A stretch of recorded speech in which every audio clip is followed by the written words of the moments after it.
Famous story channel में आपका स्वागत है। आइए आज हम आपको सुनाते हैं साबिर हुसैन की दिलचस्प कहानी गंवार। सुबह रघु के घर में कदम रखते ही उसके दिल की धड़कन अनायास बढ़ गई थी। उस समय वो छप्पर के नीचे रसोई बना रही थी। उन्होंने आकर बाबूजी के पैर छुए थे और उससे बिना कुछ बोले कमरे में जाकर लेट गए थे। थोड़ी ही देर में शायद थकान के कारण सो गए थे। जब से रघु की अधिकारी के पद पर नियुक्त हुई है, माँ जी ने गंवार कह कहकर उसमें हीन भावना की जड़ें इतनी गहरी जमा दी हैं कि उसमें प्रतिरोध करने की शक्ति भी शेष नहीं रही है। वो गीली लकड़ियों से जूझ रही थी जो उसके रोने में सहायक बन रही थी। रघु अभी नहा धोकर बाहर गए हैं। वो चाय बना रही है। खौलते पानी की तरह उसके अंतस में भी कुछ खुदबुदा रहा है। भविष्य की आशंका से उसकी आंखें लगातार बरस रही हैं। लकड़ियों का धुआं उसके अंतर की कड़वाहट से कहीं कम है। तू रहेगी गंवार की गंवार ही। अभी तक चाय नहीं बनाई? बाहर सब चाय का इंतजार कर रहे हैं। माँ जी कर्कश स्वर में बोली। जब से रघु अधिकारी हुए हैं, माँ जी अनायास ही कुछ अधिक ही तन गई हैं। उसके प्रति व्यवहार भी दिन प्रतिदिन रूखा होता जा रहा है। वो जानती है कि रघु अब उस गंवार को छोड़कर किसी पढ़ी लिखी से शादी कर लेंगे। जब से रघु अधिकारी हुए हैं, माँ जी अनायास ही कुछ अधिक ही तन गई हैं। उसके प्रति व्यवहार भी दिन प्रतिदिन रूखा होता जा रहा है। वो जानती है कि रघु अब उस गंवार को छोड़कर किसी पढ़ी लिखी से शादी कर लेंगे। वो सिर झुकाए चूल्हा फूंकती रही। उस दिन श्याम बता रहा था कि रघु भैया किसी शकुंतला नाम की लड़की के घर अधिक आते जाते हैं। जब भी रघु आते हैं, वो इस डर से सहम जाती है कि शायद अब वो अपनी दूसरी शादी की घोषणा कर उसे घर वापस भेज देने के लिए कह देंगे। अभी तक रघु ने ऐसा नहीं कहा और न ही उसका साहस हुआ कि वो रघु से इस विषय में कोई बात करे। चाय बन गई थी। उसने चाय की पतीली उतार ली। विशेष अवसरों पर उपयोग के लिए रखे कप उसने ट्रे में सजा दिए और चाय केतली में छान दी।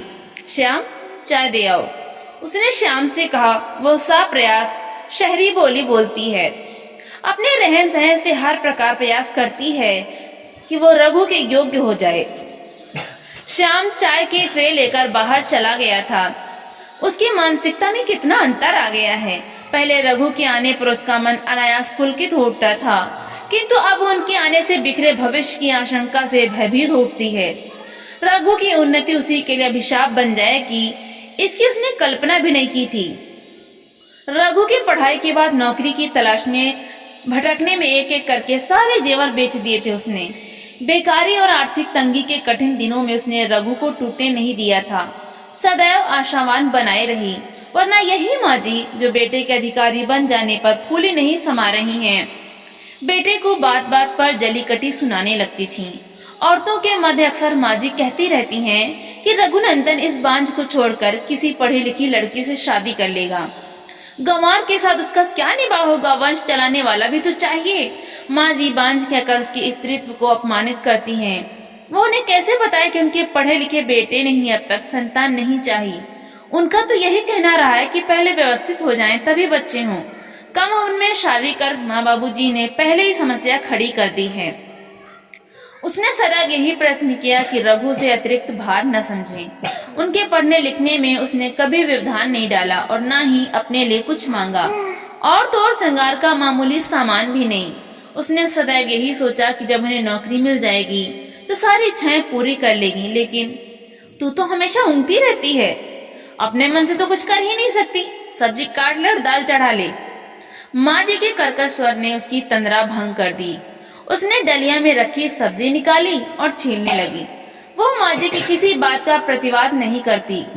रघु की बेकारी के समय में माँ जी कितना कुछ सुनाती रहती थी।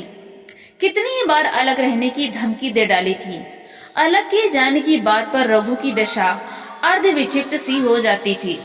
कितनी बार उसने रघु के आंसू पोंछे थे। बाबूजी आंगन में पड़ी खाट पर आकर लेट गए।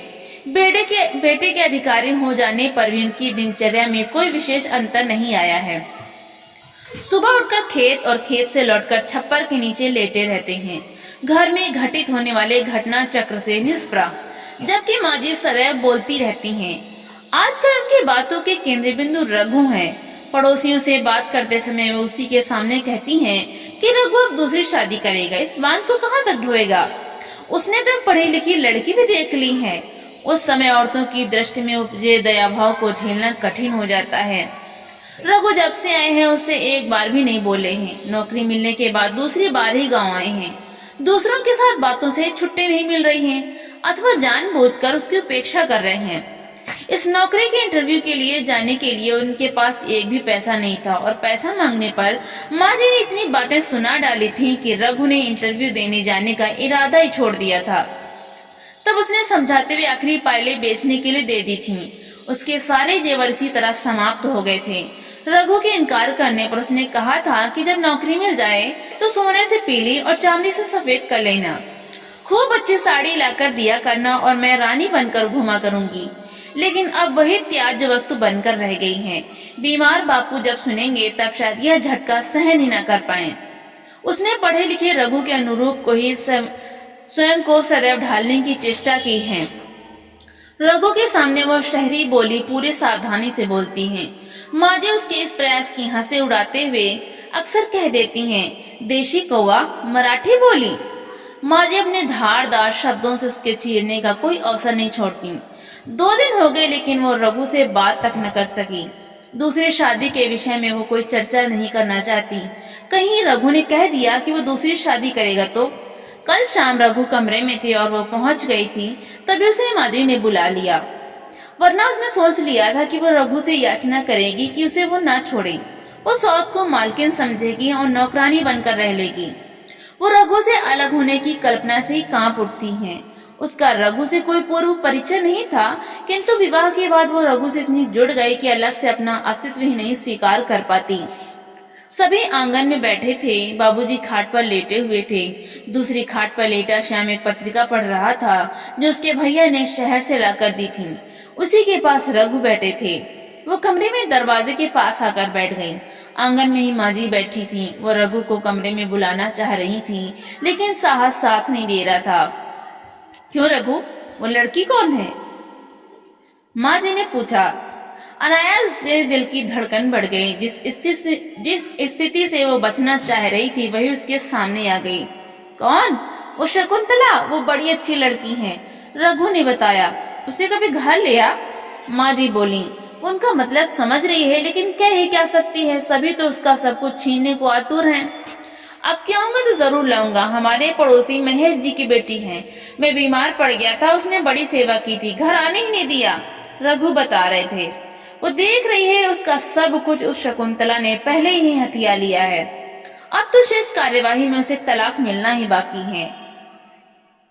उसे तो मैं साथ ही लाने वाला था लेकिन उसके पिता की तबीयत खराब हो गई थी। हाँ, मैं उर्मी को साथ ले जा रहा हूँ, उसे कह दो तैयार हो जाए, वहाँ खाने पीने की परेशानी होती है, रघु बोले। क्या? माँ जी ने अविश्वास से पूछा। हाँ माँ, मुझे सरकारी मकान मिल गया है, रघु उठते हुए बोले। एक बार की वो स्वयं अवाक रह गई। उसे अच्छा ही लगा कि वो साथ रहेगी, भले ही नौकरानी के रूप में। वो है भी तो गंवार नौकरानी जैसी। अरे तुम यहाँ बैठी हो, तैयारी करो, चलना नहीं क्या? रघु अंदर आते हुए बोले। मैं गंवार आपके साथ? उसने आगे कुछ कहना चाहा किंतु कंठ अवरुद्ध हो गया। क्या गंवार की रट लगाई हो? अब मैं तुम्हारी तपस्या से अवसर हो गया तो क्या तुम मेरी पत्नी नहीं रह गई? श्याम ने बताया था कि सब समझ रहे हैं कि मैं दूसरी शादी कर लूंगा।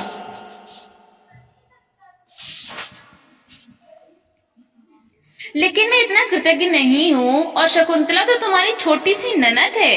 तुम जैसी भाभी पाकर वो बहुत खुश होगी। वो तो रोज कहती है कि भाभी को ले आओ तो मैं उनके साथ खेलूंगी, उनसे गुड़िया बनवाऊंगी, रघु कह रहे थे और उसकी आंखें खुशी से बरसे जा रही थीं। तो दोस्तों, आपको ये कहानी कैसी लगी? लाइक करें, ज्यादा से ज्यादा शेयर करें और कमेंट करके हमें जरूर बताएं। और इसी तरह की हिंदी साहित्य की कहानियां सुनने के लिए हमारे चैनल को सब्सक्राइब करना